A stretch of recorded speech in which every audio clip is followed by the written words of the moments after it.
देखिए green TV YouTube पर भी, बस सब्सक्राइब करें और बेल आइकन दबाएं। नमस्कार, आप देख रहे हैं किसान बुलेटिन। मैं हूं आपके साथ प्राची तिवारी। आइए नजर डालते हैं खेती किसानी और ग्रामीण भारत से जुड़ी आज की जरूरी हेडलाइंस पर। पीएम मोदी ने किया सरयू नहर परियोजना का उद्घाटन। 14 लाख हेक्टेयर क्षेत्र को मिलेगा पानी और 29 लाख किसानों को होगा लाभ। झारखंड में बदले जाएंगे पशुधन योजना से जुड़े नियम, दुग्ध उत्पादकों को होगा फायदा। आईटी प्रोफेशनल से किसान बनी हिरेशा मशरूम की खेती में कर रही हैं कमाल। बन रहे रोजगार के नए अवसर और हो रही जमकर कमाई। प्रधानमंत्री नरेंद्र मोदी ने आज उत्तर प्रदेश के बलरामपुर जिले का दौरा किया। इस दौरान पीएम मोदी ने सरयू नहर राष्ट्रीय परियोजना का उद्घाटन किया। आपको बता दें कि इस योजना से 26 लाख किसानों को फायदा होगा और 14 लाख हेक्टेयर से ज्यादा क्षेत्र में सिंचाई के लिए पानी की व्यवस्था हो जाएगी। परियोजना से 14 लाख हेक्टेयर से ज्यादा खेतों की सिंचाई के लिए पानी की उपलब्धता सुनिश्चित होगी। साथ ही पूर्वी उत्तर प्रदेश के 6200 से ज्यादा गांव के लगभग 29 लाख किसानों को लाभ होगा। इससे पूर्वी उत्तर प्रदेश के 9 जिलों बहराइच, श्रावस्ती, बलरामपुर, गोंडा, सिद्धार्थनगर, बस्ती, संत कबीर नगर, गोरखपुर और महाराजगंज को लाभ पहुंचेगा। क्षेत्र के किसान जो परियोजना में ज्यादा देरी की वजह से सबसे ज्यादा नुकसान में थे, अब उन्नत सिंचाई क्षमता से उन्हें बहुत फायदा मिलने वाला है। इसके साथ ही अब वो बड़े पैमाने पर फसल की पैदावार कर सकेंगे और क्षेत्र की कृषि क्षमता को बढ़ाने में भी समर्थ होंगे। सरयू नहर राष्ट्रीय परियोजना के निर्माण की कुल लागत 9,800 करोड़ रुपए से ज्यादा है, जिसमें से 4,600 करोड़ रुपए से ज्यादा का प्रावधान पिछले 4 सालों में किया गया है। परियोजना में 5 नदियों घाघरा, सरयू, राप्ती, बाणगंगा और रोहिणी को आपस में जोड़ने का भी प्रावधान किया गया है, ताकि क्षेत्र के लिए जल संसाधन का समुचित उपयोग सुनिश्चित हो सके। झारखंड में कृषि किसानों की आय बढ़ाने के लिए कृषि के साथ साथ पशुपालन को भी बढ़ावा दिया जा रहा है। इसी कड़ी में झारखंड में दुग्ध उत्पादन को बढ़ावा देने के लिए और किसानों की आय बढ़ाने के लिए साल 2020 में मुख्यमंत्री पशुधन योजना की शुरुआत की गई थी।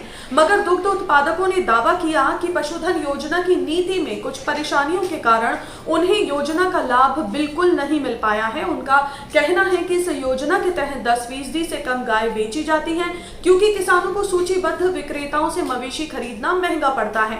साथ ही उन्होंने दूध उत्पादन किसान समुदाय का प्रतिनिधित्व करते हुए सरकार से एक समिति गठित करने का आग्रह किया था, जिसमें किसानों को शामिल करने की भी बात किसानों ने कही थी। जिसके बाद अब कृषि विभाग के सचिव अबूकर सिद्दीकी ने कहा है कि इस योजना के मुताबिक निदेशालय आपूर्तिकर्ताओं को सूचीबद्ध करेगा और किसान उनमें से किसी से भी खरीदने के लिए स्वतंत्र हैं। साथ ही उन्होंने कहा कि इस पैनल में किसानों का शामिल होना जरूरी है, ताकि विक्रेता किसानों का शोषण नहीं कर सके। मुद्दों को हल करने के लिए सचिव ने पारदर्शिता और शिकायतों के निवारण को सुनिश्चित करने के लिए भी 2 किसानों, एक दूध उत्पादक और दूसरा पशुपालन में लगे एक समिति का गठन करने का भी निर्णय लिया है। उत्तराखंड में रहने वाली आईटी प्रोफेशनल हिरेशा वर्मा मशरूम की खेती और उसके प्रोसेसिंग को आधुनिक तकनीक से जोड़कर स्थानीय लोगों को आत्मनिर्भर बनने के साथ साथ पैसा कमाने का मौका भी दे रही हैं।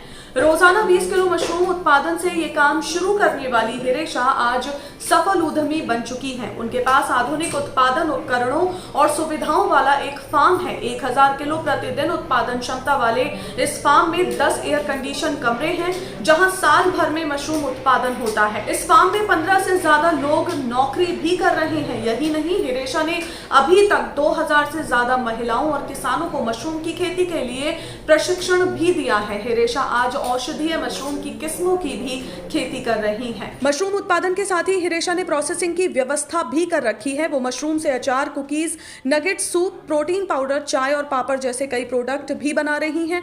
2013 में अपने सर्वेंट क्वार्टर में हिरेशा वर्मा ने महज 2000 रुपए की लागत से सीप यानी ऑयस्टर मशरूम के 25 बैग से शुरुआत की थी। मगर आज उनका एक बड़ा फार्म है और अब लोग खुद ही उनके फार्म से मशरूम खरीद कर ले जाते हैं। कई बड़े व्यापारी और होटल वाले उनके रेगुलर कस्टमर हैं। चंद घंटों में ही उनका मशरूम अब बिक जाता है। इससे उन्हें लागत के साथ ही काफी अच्छा मुनाफा हो रहा है। हिरेशा को उनकी कोशिशों के लिए कई राष्ट्रीय और अंतर्राष्ट्रीय सम्मान और पुरस्कार भी मिल चुके हैं। तो ये थी वो खबरें जिन्हें हमने बताया आपको विस्तार से, लेकिन इसके अलावा खबरें और भी हैं, तो आइए नजर डालते हैं बाकी की खबरों पर भी। दिल्ली में किसान आंदोलन में शामिल प्रदर्शनकारी किसान आज से घर वापसी में जुट गए हैं। ऐसे में पंजाब के किसानों के साथ ही हरियाणा के किसान भी जोरों शोरों से अपने गांव की ओर लौट रहे हैं। लेकिन आज से शुरू हुई किसानों की खुशी आज ही मातम में बदल गई। दरअसल दिल्ली के सिंधु और टिकरी बॉर्डर से आंदोलन खत्म कर घर लौट रहे पंजाब के किसानों के साथ हरियाणा के हिसार में हादसा हो गया। नेशनल हाईवे 9 पर शनिवार को सुबह करीब 7 बजे किसानों की ट्रॉली को ट्रक ने टक्कर मार दी। आपको बता दें कि गांव ढंडूर के पास हुए इस हादसे में पंजाब के मुक्तसर साहिब निवासी किसान सुखविंदर की मौके पर ही मौत हो गई, जबकि घायल 8 किसानों में से एक अजयप्रीत ने अस्पताल में दम तोड़ दिया। जाहिर है कि जब किसानों का काफिला हिसार में ढंडूर के पास बगला रोड मोड़ के नजदीक पहुंचा तो पीछे से तेज गति से आए एक ट्रक ने ट्रॉली को टक्कर मार दी, जिसके चलते ये हादसा हो गया। कृषि के क्षेत्र में देश का हर राज्य दिन पर दिन तरक्की की राह पर चलता नजर आ रहा है। इसी कड़ी में अब जम्मू कश्मीर का नाम भी इन राज्यों में शामिल हो चला है। दरअसल यहां के किसान परिवारों की कमाई देश के किसानों की कमाई के मामले में तीसरे नंबर पर दर्ज की गई है। आपको बता दें कि विभिन्न केंद्र प्रायोजित योजनाओं के तहत कृषि उत्पादन और किसान कल्याण विभाग की उपलब्धियों की समीक्षा बैठक के दौरान ये जानकारी दी गई। मुख्य सचिव डॉक्टर अरुण कुमार की अध्यक्षता में इस बैठक का आयोजन किया गया था। बैठक में ये बताया गया कि सभी राज्यों और केंद्र शासित प्रदेशों में जम्मू कश्मीर और कृषि परिवारों की मासिक आय में तीसरा रैंक धारक है और कृषि और संबंध क्षेत्र में 5वां सबसे अच्छा प्रदर्शन करने वाला केंद्र शासित प्रदेश है। केंद्र सरकार द्वारा किसानों के प्रस्ताव पर समझौते के बाद अब किसानों ने अपना आंदोलन स्थगित कर दिया है। ऐसे में किसान आंदोलन स्थगित होने के बाद से यूपी, पंजाब, हरियाणा, राजस्थान सहित हर राज्यों के किसान वापस घर लौट रहे हैं। इतना ही नहीं, खास बात यह है कि आज के दिन को किसानों ने किसान विजय दिवस के तौर पर मनाने का भी ऐलान किया है, जिसके चलते ही किसानों के घर लौटने के बाद हर राज्यों में किसान विजय दिवस मनाया गया है। जानकारी के लिए आपको ये भी बता दें कि किसानों ने प्रस्ताव समझौता होने के बाद 10 दिसंबर को किसान विजय दिवस मनाने की घोषणा की थी, लेकिन कुन्नूर प्लेन क्रैश में सीडीएस विपिन रावत और अन्य के निधन के कारण ये कार्यक्रम एक दिन के लिए टाल दिया गया। वहीं शुक्रवार को घर लौटने से पहले किसानों ने शहीदों को विदाई दी और आज 11 दिसंबर को किसानों ने मिलकर किसान विजय दिवस के तौर पर मनाया। आज के किसान बुलेटिन में फिलहाल इतना ही। आप स्वस्थ रहिए और अपना ध्यान जरूर रखिए।